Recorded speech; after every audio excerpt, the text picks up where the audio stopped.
কোনোদিন একটা মানুষকে আমি সরি ছাড়া তর্ক করি নাই ভাইজান। তা আমার এই 8 বছরের মাসুম একটা বাচ্চা কি অপরাধ? আমি এই কলজাটা ছাড়া আমি থাকবো কেমনি? আমার এই বাচ্চাটা আমি ঘরে ঢোকার আগে ফ্রিজের মধ্যে আমার জন্য শরবত বানায় রাখে। আমার বড় মেয়ে না, আমার ছোট মেয়ে 8 বছরের মেয়ে।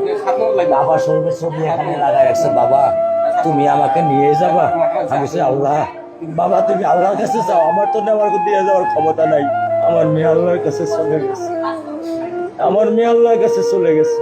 আমার মাসুমে বাচ্চাটা কি অপরাধ করছে নির্মম ভাবে আমার বাচ্চাটারে হত্যা করলো? কি আমার ক্ষতি, কি আমার অন্যায়, কি আমার দোষ? আমি একটু জানতে চাই আপনাদের কাছে। আমার যদি কোনো দোষ থাকে, আমার কোনো যদি অন্যায় থাকে, প্রকাশ্যে আপনারা আমার ফাঁসি দিয়ে দেন। আমি এই বাচ্চাটারে ছাড়া আমি থাকবো কেমনে?